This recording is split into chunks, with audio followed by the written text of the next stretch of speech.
What's up, YouTube? Thanks for tuning in to another video. It's another tips and tricks video I've got for you today. We're going to be talking about Logic's metronome today, ways to customize it, make it sound less annoying, just some tips that I wish I would have known when I started using the DAW. So we'll get right into it, but before we do, if you enjoyed the video, I just ask that you like, comment, and subscribe down below. It really does help the channel out a lot.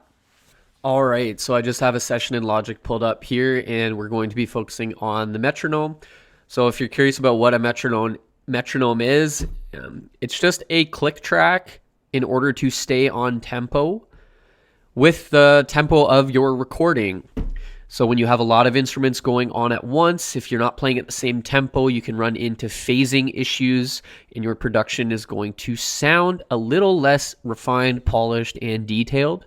So that's why you want to be playing with a click track, even practicing with a click track, so that when it comes time to record and you're in the studio, the producer is not going to make fun of you. Anyways, so the metronome on Logic, I just have it at the top here. So of course you can click it on and off. I'll just give you a demonstration of what it sounds like out of the box.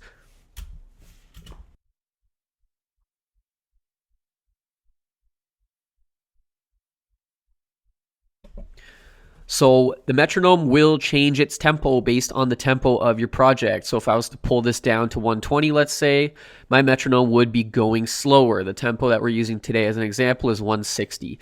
So personally, I'm not a huge fan of the out-of-the-box sound of the metronome, because if I am playing audio tracks, the metronome kind of gets buried. So especially in the example that I have here, I've double-tracked guitars. I do find the metronome gets buried a little bit when I am recording, especially if I want to record on top of another guitar.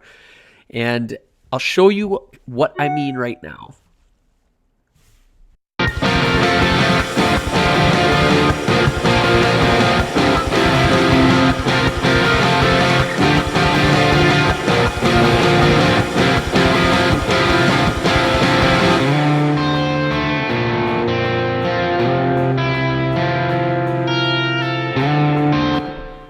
So as you can see, in my opinion, the only time I really heard the metronome coming through was when I soloed out this guitar pan to the left. When it was on the actual main part, the chorus of the song, the metronome was completely buried. So what I do is I customize my metronome sound. There's two ways that we can do this. We can right-click the metronome, and we can go into Metronome Settings. Or you can come into File. You can go into Project Settings, and then you can select Metronome. It's going to bring up the same settings screen. So from File or right-clicking and selecting Metronome Settings. I always just right-click the metronome here. So this is where I'll show you kind of different ways that we can use the metronome and how we can customize it to our liking. So there's a couple different options. We have a simple mode that has some parameters pre-checked off, or we can do customizations. Like, for example, do I want the metronome to click while I'm recording? Well, I mean, yeah, I personally do. I want my tempo to be in line, and I don't want to run into phasing. So I always have that clicked off. I uncheck only during count in. That means that the metronome will stop after the count in. So whether it's 2 or 4 second count in. I like to keep the metronome on while I'm playing because it is good training for when you do get into a studio and you're actually forced to record with a click track metronome. So simple mode does it for me.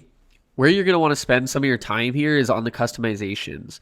So for example, I'll play the metronome and I'll make some changes here as we go.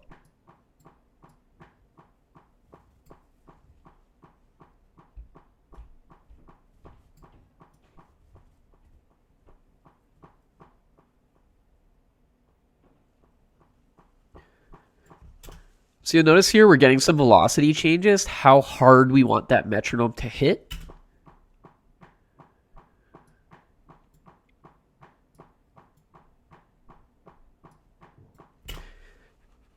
In addition, we can also change the volume and the tone of the metronome. So like I said before, the metronome is getting buried. I can simply change the volume.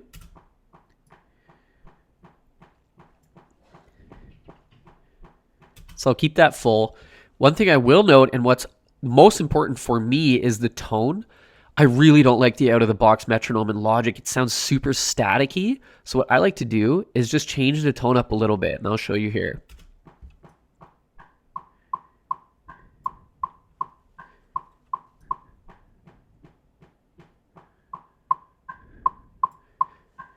This is generally my wheelhouse, closer to the end of the tone, as it sounds more like a click track, a real analog click track that you would play to.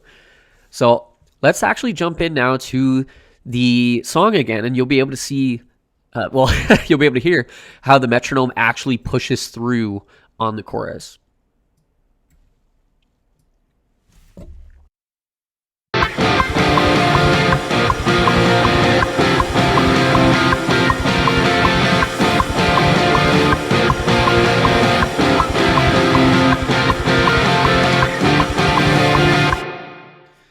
Well, there you have it. That's pretty much the video.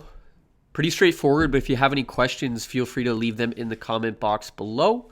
Again, don't forget to like, comment, and subscribe, and happy recording.